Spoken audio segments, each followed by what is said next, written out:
اللہ الرحمن الرحیم۔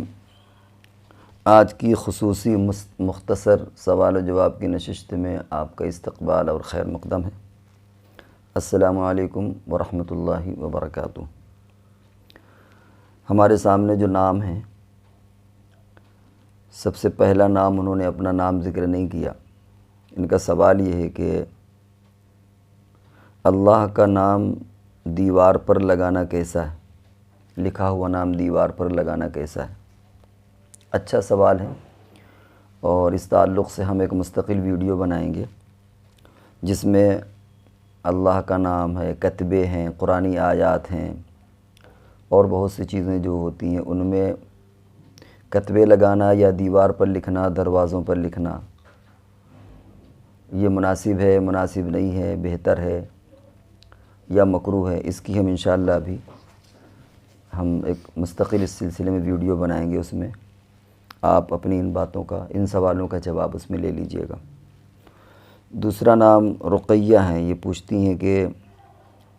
عورتوں کا چہرے پر بلیچ لگانا کیسا ہے؟ عورتوں کو ہر ایسی چیز استعمال کرنا درست ہے جس میں وہ اپنے اسکن کو اچھا بنا سکیں، اپنے جسم کو خوبصورت بنا سکیں۔ شریعت میں یہ چیزیں منع نہیں ہیں، لیکن اتنی بات ضرور ہے کہ یہ بھی دیکھ لینا چاہیے کہ یہ چیزیں فائدہ مند ہیں یا نقصان دہ ہیں۔ کہیں ایسا نہ ہو کہ ہم ایک چیز کو فائدہ مند سمجھ رہے ہیں اور وہ نقصان دہ ہو۔ چنانچہ ہم اپنی بات نہیں کہتے، انہی لوگوں کی بات کہتے ہیں جو اس میدان کے ہیں، کہ وہ فلمی دنیا کی وہ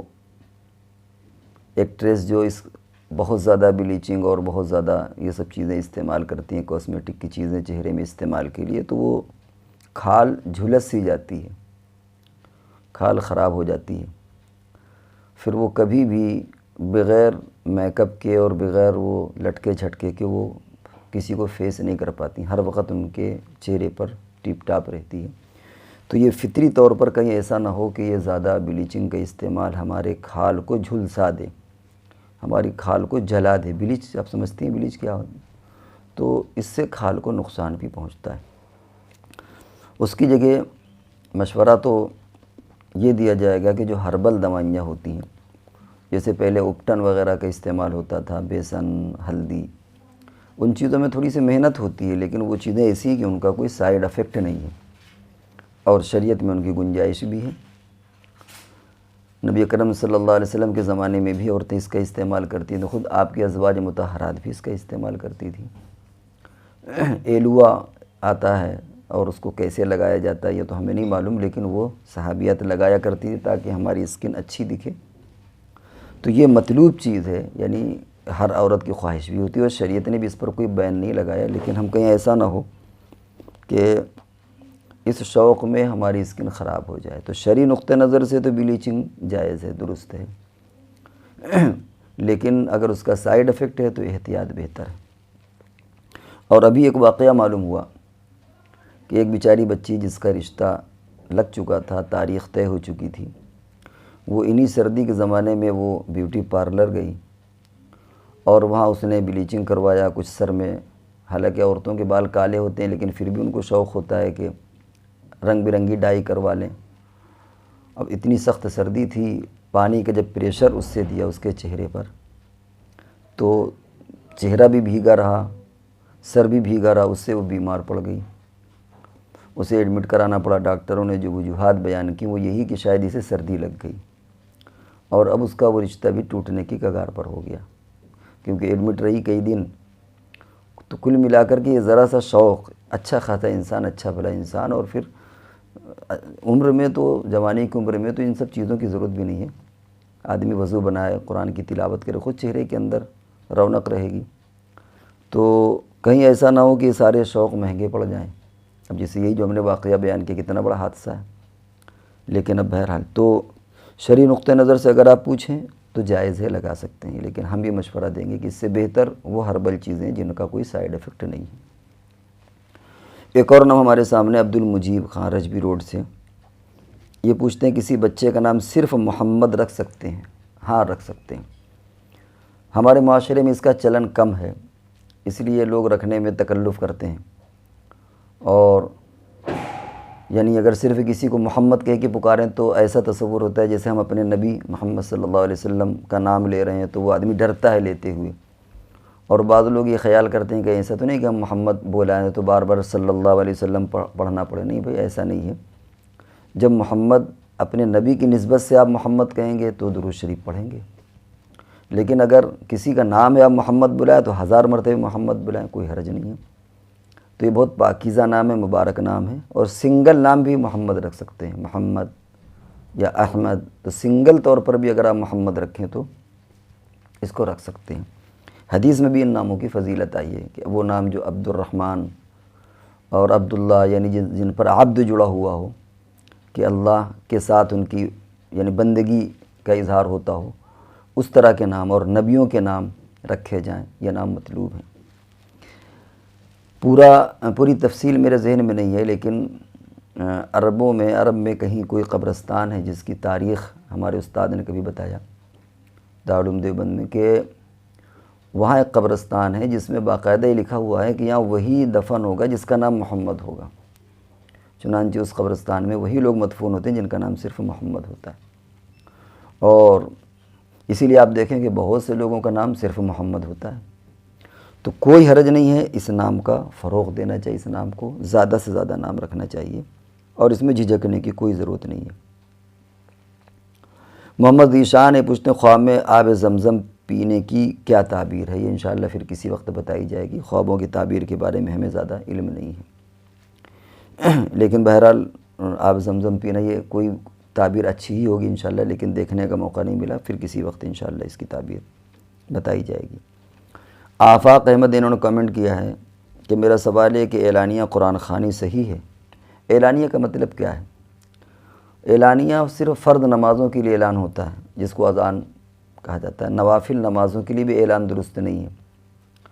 فرض نماز کے لیے باقاعدہ اعلان ہوتا ہے کہ آؤ سب لوگ اکٹھا ہو کر کے نماز پڑھیں۔ باقی ان چیزوں میں اعلان کرنا، اعلانیہ قرآن خوانی کرنا جن کا قرآن اور حدیث سے ثبوت نہ ہو، وہی سب بدعت کے دائرے میں آ جاتی ہیں۔ تو اگر آپ کا یہی مطلب ہے کہ باقاعدہ اعلان کر کے کہ بھائی فلاں تاریخ کو فلاں وقت میں فلاں صاحب کے گھر میں قرآن خوانی ہے، تو یہ ظاہر بات ہے کہ یہ بدعت کے قبیل سے ہے، اس کی کوئی خاص ضرورت تکلف نہیں، شریعت میں ایسا نہیں ہے۔ اعلان کی جو چیزیں ہیں شریعت نے ان کو بتا دیا ہے کہ کہاں اعلان کر کے عبادت کی جائے۔ ذیشان صاحب ہیں، انہوں نے کامنٹ کیا ہے کہ ٹرین میں نان ویج کھانا کیسا ہے جبکہ پتہ نہ ہو کہ گوشت کہاں سے آیا ہے، اور اگر وہ یہ کہے کہ گوشت کسی مسلم سے لیتے ہیں تو اس صورت میں کیا حکم ہوگا؟ عام حالات میں جب تک آپ کو یہ نہ معلوم ہو کہ یہ ناجائز طور پر ذبیحہ ہے، آپ کھا سکتے ہیں۔ عموماً ہوتا یہی ہے کہ مسلمان ذبح کرنے والے ہوتے ہیں اور وہی سپلائی دیتے ہیں، عام طور سے ہوتا یہی، اور حکم اکثر چیز پر لگتا ہے۔ للاکثر حکم الکل، جو چیز عام طور سے فروغ پاتی ہے، جو چیز عام طور سے جس کا چلن ہوتا ہے، حکم اسی پر لگتا ہے۔ تو عموماً ایسا ہی ہوتا ہے۔ احتیاط کی بات الگ ہے، آپ نہ کھائیں، لیکن فتوے کے نقطہ نظر سے آپ کھا سکتے ہیں، جبکہ وہ خود کہہ رہا ہے کہ مسلم سے لیتے ہیں تو کوئی شک ہی نہیں۔ لیکن اگر مسلم کوئی وضاحت نہیں کرتے وہ، اور آپ کے ظن غالب آپ کو یہ ہے کہ یہ مسلمان ہی کے یہاں سے ذبیحہ آیا ہوگا، جیسا کہ عام طور سے ہوتا ہے، تو آپ کھا سکتے ہیں۔ آپ بچیں وہ ایک الگ بات ہے، لیکن شرعی فتوے کے نقطہ نظر سے آپ ہوائی جہاز میں ہوں یا ٹرین میں ہو، جو گوشت ملتا ہے وہ کھا سکتے ہیں، کیونکہ عموماً عام طور سے وہ اس کا التزام کرتے ہیں کہ مسلمان کے یہاں سے لیتے ہیں۔ ہاں، اگر آپ کو ایسا ظن غالب ہو جائے کہ اس میں مسلمان کے ہاتھ کا نہیں ہے یا مسلمان کے ہاتھ کا ذبح کیا نہیں ہے، تو پھر بچنا پڑے گا۔ تہیہ فاطمہ یہ پوچھتی ہے، شخص نے مسجد اور اس سے متصل ایک یتیم بچوں کے رہائش کے لیے کمرے بنوائے تاکہ یتیم بچوں قیام طعام کے ساتھ دینی تعلیم کچھ دنیاوی تعلیم کے ساتھ کوئی روزگار دینے کا ہنر بھی سکھایا جاتا ہو، تمام اخراجات۔ انہوں نے بہت لمبا چوڑا پوچھا ہے، اور اس میں پوچھا ہے کہ زکوٰۃ ادا ہو جاتی ہے کہ نہیں ہوتی زکوٰۃ، اور ایک سوال کا جز بہت لمبا سوال ہے، پڑھیں گے تو وقت لگے گا۔ غالباً یہ پوچھنا ہے کہ اسی جگہ پر امام اور مؤذن بھی ہے، تو کیا ان کو بھی زکوٰۃ کی رقم سے تنخواہ دے سکتے ہیں یا نہیں؟ دیکھیں، تنخواہ تو زکوٰۃ کی رقم سے دینا صحیح نہیں ہے، لیکن اگر کسی ایسے علاقے میں مسجد ہے کہ جہاں آمدنی کا کوئی ذریعہ ہے ہی نہیں سرے سے، اور اگر لوگوں سے کہا جائے کہ بھئی 100 روپے چندے دے دو، تو اس کی بھی لوگوں کے پاس سکت نہیں ہے یا بے حس ہیں، دینا نہیں چاہتے، اور ایسی شکل میں اللہ کا کوئی بندہ ہے جو زکوٰۃ دیتا ہے، تو ایسی مجبوری کے حالت میں آپ تملیغ کرا کر کے ان کی زکوٰۃ کی تملیغ کسی غریب کو کسی عالم سے سمجھ لیجئے، اور اس کے ذریعے سے ایسے بنجر علاقے میں جہاں لوگ بالکل تعاون کے لیے تیار نہ ہوں، اور اگر اس طرح نظام نہ بنایا جائے کہ زکوٰۃ کی رقم کسی تملیغ کر کے اور ان کی تنخواہ دی جائے، تو وہ مؤذن بھی چلا جائے گا، امام بھی چلا جائے گا، مسجد میں نماز ہی نہیں ہو پائے گی۔ عموماً ایسی کوئی جگہ ہے نہیں، لیکن بالفرض اگر ایسی کوئی جگہ آپ محسوس کرتے ہیں تو ایسی مجبوری کی حالت میں یہ درست ہوگا۔ بچوں کے اخراجات تو زکوٰۃ سے ہو جائیں گے، لیکن امام اور مؤذن اگر ان کو تنخواہ دینا ہے تو اس ذریعے سے کوئی بھی صاحب خیر اس طرح دے دے، اگر اس کے پاس امداد کی رقم نہیں ہے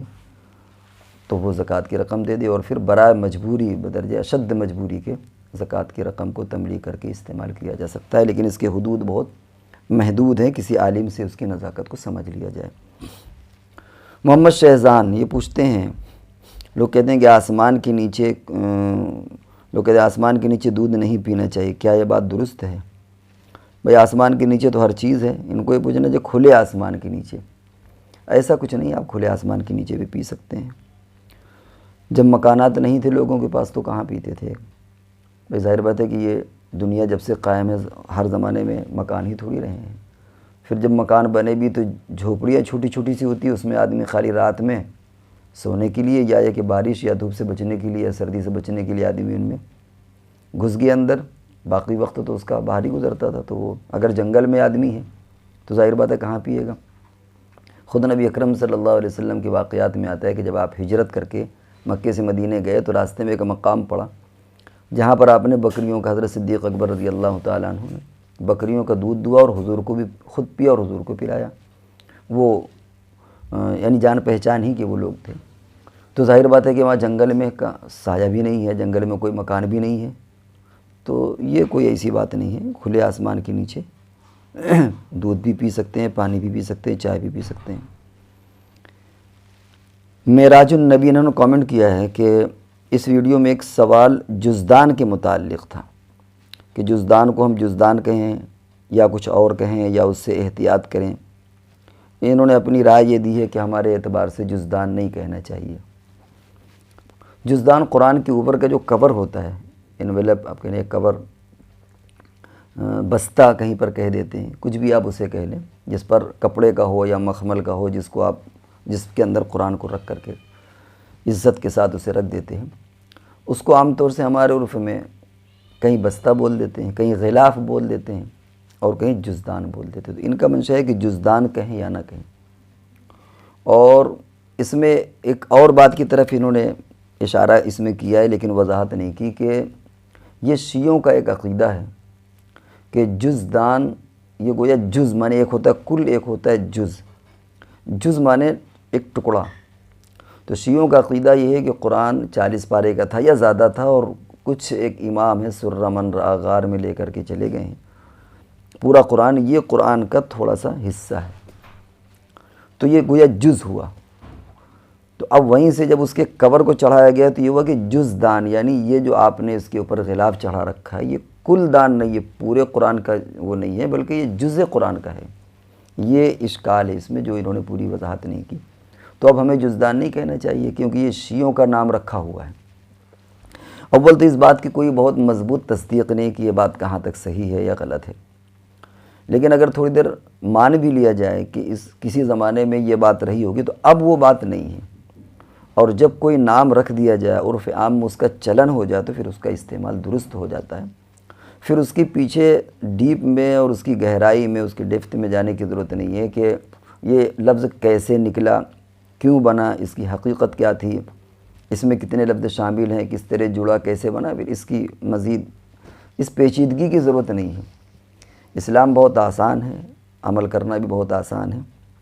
تو اب چونکہ ہمارے عرف میں جزدان اس کو کہہ دیتے ہیں جو اوپر کا کور ہوتا ہے، تو آپ جزدان کہہ دیجئے۔ اس تہ میں پہنچنے کی ضرورت نہیں ہے کہ اس نام کی وضع کیسے ہوئی، اس کو رکھا کیسے گیا، اس کی حقیقت کیا ہے۔ تو جو بھی کہا جاتا ہے اول تو وہ یقینی چیز نہیں ہے، اور اگر تھوڑی دیر مان بھی لیں تو چونکہ اب وہ ذہنوں میں لوگوں کے نہیں ہے وہ چیز کہ اس کی حقیقت کیا تھی، کیسے یہ لفظ بنا، لہذا اس لفظ کا استعمال چونکہ ہمارے عرف عام میں بغیر کسی تکلف کے ہوتا ہے، لہذا قرآن کے خلاف کو آپ جزدان بے تکلف کہہ سکتے ہیں۔ ہاں ٹھیک ہے، آپ بچیں، آپ کوئی اور نیا لفظ خلاف کہہ لیں یا کوئی اور اچھا سا لفظ ایجاد کر دیں، بہت اچھی بات ہے، وہ لوگ کہنے لگیں گے۔ اویس خان، ان کا سوال ہے کہ میں نے بکرا پالا تھا، 2 منزل سے گر گیا تھا، اس کی ٹانگ ٹوٹ گئی تھی، لیکن میں نے اس کا علاج کرایا، بالکل صحیح ہو گیا، جیسے پہلے چلتا پھرتا تھا صحیح ہو گیا، تو اس میں عقیقہ یا قربانی؟ ہاں بالکل شوق سے کیجیے، عقیقہ بھی ہو سکتا ہے، قربانی بھی ہو سکتی ہے۔ کوئی بھی اگر اس طرح کا زخم لگا ہے جو بعد میں صحیح ہو گیا، اس میں کوئی حرج نہیں تھا۔ آدمی کی ٹانگ ٹوٹ جاتی ہے، آدمی پلستر چڑھوا لیتا ہے اور اس میں پٹی بنتی ہے، سریا پڑتی ہے، بالکل اوکے ہو جاتا ہے، تو اسے ناقص انسان تھوڑی کہیں گے۔ تو جو عیب تھا لیکن اب وہ عیب ختم ہو گیا، اس میں کوئی حرج نہیں ہے۔ بخار تھا صحیح ہو گیا، زخم تھا صحیح ہو گیا، ٹانگ ٹوٹی صحیح ہو گیا، اور جو آپ جیسا کہ کہہ رہے ہیں کہ وہ اسی طرح چلتا پھرتا ہے جیسے صحیح چلتا پھرتا ہے، تو وہ اس سے کوئی فرق نہیں، آپ قربانی بھی کر سکتے ہیں، عقیقہ بھی کر سکتے ہیں۔ طلحہ انصاری یہ پوچھتے ہیں، انہوں نے کامنٹ کیا، پہلا سوال میرا ہے کہ پوسٹ مارٹم جو مردوں کا ہوتا ہے تو اس کو تکلیف ہوتی ہے؟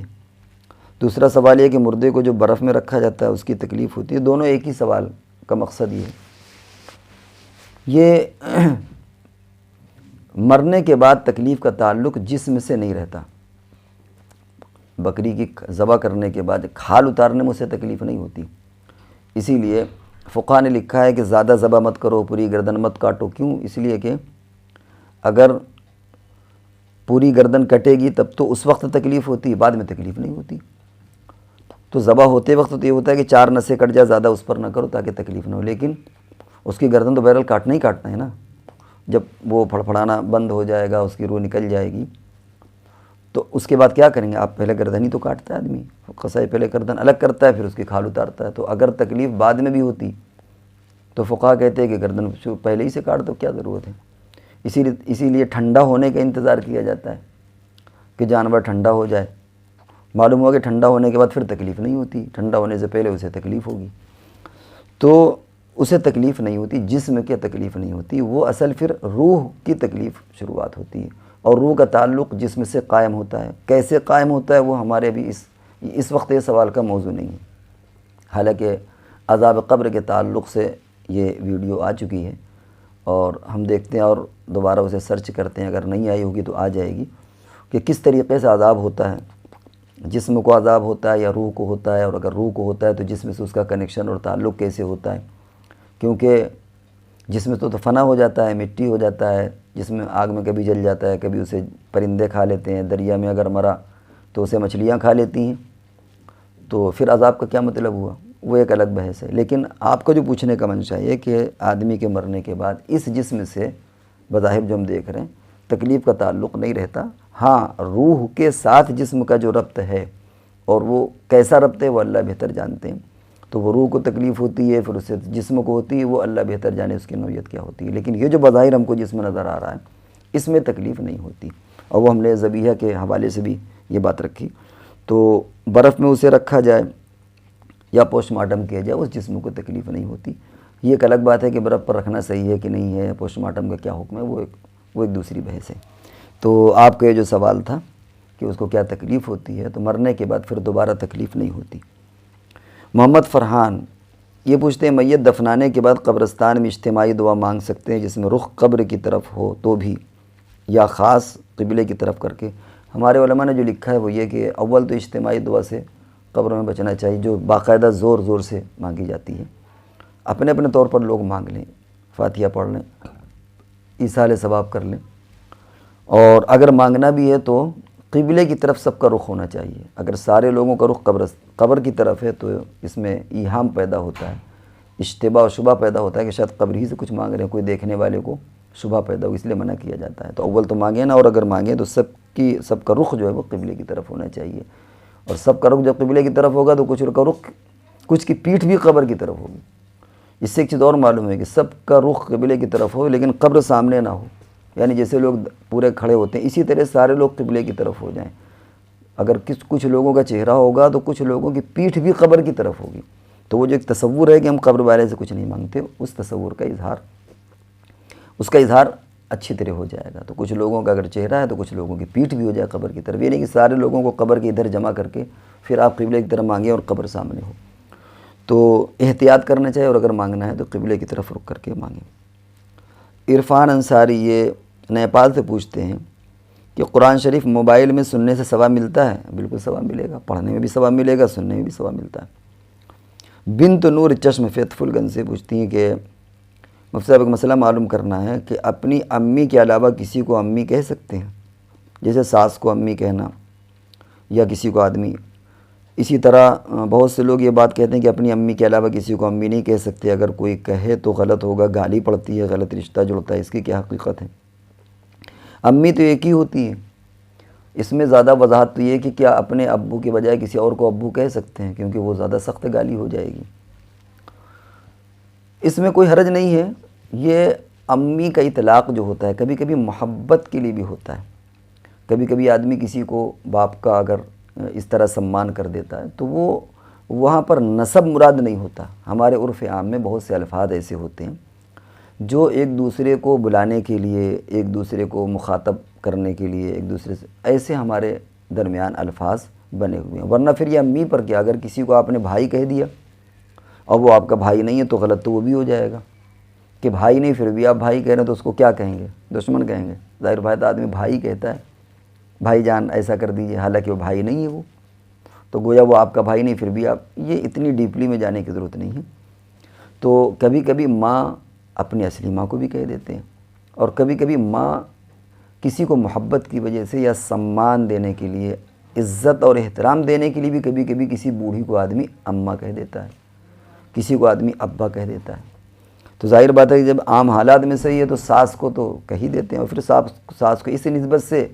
کہ بھائی یہ ہمارے شوہر کی ماں ہے، یا ہم ایک ماں چھوڑ کر کے آئیں، دوسری ماں ہم کو مل گئی ہے، تو ساس کو ماں کہنے میں کوئی حرج نہیں ہے، بلکہ ہمارے عرف میں، ہمارے معاشرے میں تو ساس کو ماں کہا ہی جاتا ہے، تو اس سے گالی والی نہیں پڑتی۔ یہ سب عرفی الفاظ ہیں، ہم اس نیت سے نہیں کہتے کہ وہ حقیقی ہماری ماں ہے، ہم اظہار عظمت کے لیے ہم کہتے ہیں، عظمت کی اظہار کے لیے کہا جاتا ہے، اس میں کوئی حرج نہیں ہے۔ عبداللہ انصاری، ان کا کامنٹ ہے کہ ایک سوال یہ پوچھنا ہے کہ اللہ تبارک و تعالیٰ نے حضرت سلیمان علیہ السلام کے تابع ہواؤں کو، جناتوں کو کر دیا تھا، حال ہی یہ سنا ہے کہ ان کے پاس ایک انگوٹھی تھی، کہتے ہیں حال ہی میں سنا ہے ان کے پاس ایک انگوٹھی تو حضرت داؤد علیہ السلام کو اللہ تعالیٰ نے دی تھی، اس انگوٹھی سے وہ ہواؤں اور جناتوں کو قابو میں رکھتے تھے، اور سب ٹھیک ٹھاک ہوا، اور آگے پتہ نہیں کیا، قیامت کے قریب ایک جانور نکلے گا جس کے پاس انگوٹھی ہوگی، حضرت سلیمان علیہ السلام کی، موسیٰ علیہ السلام کا عصا ہوگا۔ ایسا تو ہے کہ حضرت سلیمان علیہ السلام کے پاس انگوٹھی تھی جیسے حضرت موسیٰ علیہ السلام کے پاس عصا تھا، لیکن یہ اہم بات ہے سمجھنے کی کہ اس انگوٹھی کی وجہ سے حضرت سلیمان علیہ السلام میں وہ سارے معجزات آئے، یا یہ کہ سلیمان علیہ السلام کی وجہ سے اس انگوٹھی میں برکت پیدا ہو گئی، جیسے موسیٰ علیہ السلام کی وجہ سے اس عصا میں تاثیر پیدا ہوئی، یا اس عصا کی وجہ سے موسیٰ علیہ السلام میں کوئی تاثیر پیدا ہوئی۔ ظاہر بات ہے کہ ہر مسلمان جانتا ہے کہ اس عصا میں کوئی کمال نہیں تھا، اگر عصا میں کمال ہوتا تو موسیٰ علیہ السلام کی وفات کے بعد بھی اس عصا کا کوئی کارنامہ ہوتا، حالانکہ کچھ نہیں تھا۔ حضرت سلیمان علیہ السلام کے بعد بھی وہ انگوٹھی جس کے قبضے میں جاتی وہ مالک ہو جاتا، ایسا کچھ نہیں ہے۔ حضرت سلیمان علیہ السلام کو جو اللہ تعالیٰ نے حکومت اور جو چیزیں بھی دی تھیں وہ حضرت سلیمان علیہ السلام کو بطور معجزات کی دی تھی، اس کا انگوٹھی سے لینا دینا نہیں ہے کہ انگوٹھی کوئی چھین لے تو ان کی ساری بادشاہ سلب ہو جائے، سارے اختیارات ختم ہو جائیں، ایسا نہیں ہے۔ ہاں انگوٹھی کا ذکر آتا ہے، لیکن انگوٹھی کی وجہ سے وہ اختیارات نہیں کہ انگوٹھی کی وجہ سے جنات پر بادشاہت کر رہے ہیں، انگوٹھی کی وجہ سے ہواؤں پر طاقت کر رہے ہیں، ایسا نہیں ہے۔ اور یہ بھی بعض روایتوں میں ہے، اب کس حد تک کہ وہ روایتیں بہت مضبوط ہیں یا کمزور، مضبوط تو بہت زیادہ نہیں ہے، کہ جو قیامت کے قریب جانور پیدا ہوگا اس کے ہاتھ میں سلیمان علیہ السلام کی انگوٹھی، موسیٰ علیہ السلام کا عصا ہوگا، اس طرح کی روایات ہیں، لیکن ان روایت کا کیا درجہ ہے یہ ہمیں ابھی فی الحال معلوم نہیں ہے۔ اتنا ضرور ہے کہ بہت مضبوط قسم کی روایتیں نہیں ہیں، لیکن روایتیں اس طرح کی ہیں کہ ایسا ہوگا۔ ایک نام اور انہوں نے نام نہیں دیا لیکن ہے انڈیا سے ہی، یہ پوچھتے میرا ایک دوست ہے بہت پریشان ہے، پہلے جب اس کا رشتہ لگا تھا تو اس نے منظور خود دی مجھے لڑکی پسند ہے، ہاں کر دی، پھر اس کو سوشل میڈیا پر ایک لڑکی سے محبت ہو گئی، اب وہ اس کے پیچھے دیوانہ ہے، ایک دم ٹینشن میں ہے، اس کو سکون نہیں مل رہا، ایک دم سمجھ نہیں آ رہا کہ کیا کریں، وہ اس سے اپنے ماں باپ سے بھی نہیں بتائی جا رہی، یعنی کہ کیسے اپنے ماں باپ سے اظہار کریں کہ میں کس منہ سے بات کروں، کہ مجھے کوئی اور لڑکی پسند ہے اور جہاں میرا آپ نے رشتہ لگایا ہے وہاں ہٹا دیجئے، وہاں رشتہ کر دیجئے، اور جس لڑکی سے محبت اس کو بھی پتہ ہے کہ اس کا رشتہ لگ چکا ہے، تھوڑا رہنمائی کریں۔ یہ بیچارے پریشان ہیں کہ ماں باپ نے کہیں اور رشتہ لگا دیا، اور سوشل میڈیا کی جرائم و کرائم اور اللہ جانے اسے کیا کہیں گے، اس کے فتنے کی وجہ سے ان کا چکر کسی اور سے چل گیا اور اسی میں وہ لٹو ہو گئے ہیں یہ، اور عشق کا بھوت ان کو سوار ہو گیا ہے، اور اتنا بالکل بے چین یعنی یہ دیوانہ ہو گئے ہیں کہ اب جہاں ماں باپ نے رشتہ لگائے چاہتے ہیں کہ وہاں رشتہ کٹ جائے، اور جہاں انہوں نے اپنا انتخاب کیا وہاں ہو جائے، لیکن ہمت نہیں ہو پا رہی کہ ماں باپ سے کیسے بچائیں۔ معلوم یہ ہوتا ہے کہ یہ کمانے امانے والے نہیں ہیں، اگر بیٹا کماسود ہوتا ہے تو وہ تو اپنی رائے کا اظہار کر دیتا ہے ماں باپ کے سامنے، اور جو بیچارہ زیادہ کماتا نہیں وہ تو باپ کے ہی رحم و کرم پر ہوتا ہے، تو اس لیے ان کی ہمت بھی نہیں ہو رہی کہ کیسے بتائیں۔ تو بیٹا ایک بات سمجھ لو، جہاں ماں باپ رشتہ لگائیں اس رشتے کے اندر برکت ہے، اس رشتے کے اندر خیر ہے۔ یہ جو تھوڑا سا آپ کے اندر یہ بلبلے کی شکل، یہ عشق، یہ دیوانگی ہے، پاگل پن ہے، یہ وقتی طور پر ہوتا ہے۔ آپ کو چاہے بظاہر محسوس ہو رہا ہو کہ ہم اس کے پیچھے دیوانے ہیں، پاگل ہو گئے ہیں، کچھ اچھا نہیں لگ رہا، لیکن یہ وقتی چیزیں ہوتی ہیں۔ عموماً جو لوگوں کے تجربات جو دنیا کے لوگوں نے تجربات لکھے ہیں، عموماً اس طرح کے رشتے زیادہ نبھ نہیں پاتے، وقتی طور پر جوش ہوتا ہے اور جہاں رشتہ ختم ہوا وہ سارا جوش ختم ہو جاتا ہے۔ اس لیے ہم تو آپ سے یہی مشورہ کریں گے، یہی مشورہ دیں گے آپ کو کہ آپ ارینج میرج جو آپ کے والدین نے آپ کے لیے انتخاب کر دیا ہے، آپ اسی سے شادی کر لیں۔ اور یہ جو سوشل میڈیا کے ذریعے سے آپ کو کسی سے تعلق ہو گیا ہے، اول آپ نے پوری تفصیل نہیں لکھی کہ اس کا بیک گراؤنڈ کیا ہے، اس کے اخلاقیات کیا ہیں، دینداری کا معیار کیا ہے، بس آپ نے سوشل میڈیا میں 2 چیزیں دیکھی ہوں گی، ایک تو شکل دیکھ لی، دوسری آواز سن لی، اس کے علاوہ آپ کو کچھ بھی نہیں پتہ سوشل میڈیا کے حوالے سے کہ کیا ہے، کس طریقے سے آپ سے جو ربط ہوا ہے، جو محبت ہوئی، یہی 2 چیزیں ہوتی ہیں، یا تو شکل اور یا تو آواز ہوتی ہے۔ تو یہ چیزیں جب انسان شادی کر کے جب لمبی زندگی گزارتا ہے تو ان دونوں چیزوں کی کوئی خاص اہمیت نہیں ہوتی، پھر جو اہمیت ہوتی ہے وہ اخلاق کی ہوتی ہے، تعلیم کی ہوتی ہے، اقدار کی ہوتی ہے، اور ان چیزوں کو کچھ پتہ نہیں۔ لہذا اگر والدین نے آپ کا رشتہ طے کر دیا ہے، ہاں اگر اس رشتے میں کوئی کمی آپ کو نظر آ رہی تو والدین سے اس کی وضاحت کر دیں کہ بھئی آپ نے جو رشتہ طے کیا ہے وہ مناسب نہیں ہے، یا اس میں یہ کمیاں ہیں، اور میں جو میرا انتخاب ہے وہ بھی آپ سمجھ لیں۔ اور ایک بات اور ذہن میں رکھیں کہ جب بالکل بات صحیح ہوتی ہے تو ہمت بھی ہوتی ہے کہنے کی۔ آدمی کہہ سکتا ہے کہ یہ میرا انتخاب ہے، میں نے اسی جگہ پر ایک لڑکی ڈھونڈی ہے یا چوائس کی ہے، یا میں اس سے محبت کرتا ہوں، آپ یہاں کر دیجیے۔ آپ اس کا مطلب ہے کہ آپ کے پاس کوئی دلیل نہیں ہے اس کی، سمجھ رہے ہیں، آپ کہنے کی پوزیشن پر نہیں ہیں۔ تو آپ نے مشورہ چاہے، رہنمائی چاہیے، تو ہم تو یہی کہیں گے کہ یہ جو سوشل میڈیا کے ذریعے سے چکر بازی، اس پر لعنت بھیجیے، توبہ کیجیے اللہ سے، اس کو بلاک کر دیجیے، آپ سے کوئی ربط کسی قسم کا نہ رہے۔ اور یہ جو ارینج میریج ہے اس کو آپ اللہ کے نام پر اسے قبول کیجیے، اللہ چاہے گا تو اس میں برکت پیدا ہوگی۔ اخت عبداللہ، ان کا سوال ایک حضرت یہ پوچھنا تھا کہ میں گیدرنگ میں تو جانا صحیح نہیں ہے، مکس گیدرنگ میں جانا صحیح نہیں ہے، تو آج کل اکثریت مسلموں کی شادیوں میں بھی لیڈیز جینٹس ڈپارٹمنٹ الگ الگ ہوتے ہیں، لیکن بعض مرد حضرات لیڈیز سیکشن کے اندر بے جھجک آ جاتے ہیں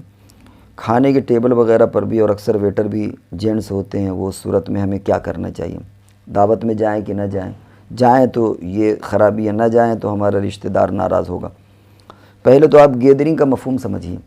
مکس گیدرنگ کا مطلب یہ ہوتا ہے کہ باقاعدہ منظم انداز میں مرد اور عورتیں ایک ساتھ بیٹھ کر کے کھانا کھائیں، ایک ساتھ انجوائے کر رہے ہیں، ایک ساتھ چلنا پھرنا ایک ہی ٹیبل میں، وہ سب بے تکلفیاں ہوں جہاں پردے کا کوئی نام و نشان نہیں ہے، اور بلکہ جسم کی نمائش ہے، نہ جانے کن کن چیزوں کی نمائش ہوتی ہے، وہ اصل میں ہے مکس گیدرنگ۔ نظام الگ الگ ہے، منتظم کی طرف سے عورتوں کا نظام الگ ہے، مردوں کا نظام الگ ہے۔ اب کوئی بے حیا مرد اگر کہیں عورتوں کے اس میں گھس جائے اس کو مکس گیدرنگ نہیں کہتے، یا کوئی کھانا کھلانے والا ویٹر وہاں چلا گیا اس کو مکس گیدرنگ نہیں کہتے۔ ایسی شکل میں آپ کے لیے جانا جائز ہے کیونکہ مکس گیدرنگ نہیں وہ، لیکن ہاں اتنی بات بھی ضرور ہے، آپ جا کر کے وہاں ٹوک دیں، اچھا پیغام جائے گا۔ آپ وہاں جائیں، اگر کوئی مرد وہاں آ جائے تو آپ خود بھی کہہ سکتی ہیں، اگر پوچھنے والی آپ عورت ہیں تو آپ کسی مرد کے ذریعے سے ان کو کہلوا دیں کہ بھائی دیکھیے یہ آ گئے ہیں، ان کو باہر کیا جائے، یا ویٹر وہیں تک ایک حد ہے وہیں تک رہیں اور اندر نہ آئیں، تو اس سے ایک اچھا پیغام بھی جائے گا، آپ نے کوئی اصلاح کی کوشش کی۔ تو یہ تھے آج کے سوالات، الحمدللہ سارے سوالات اختتام پذیر ہوئے۔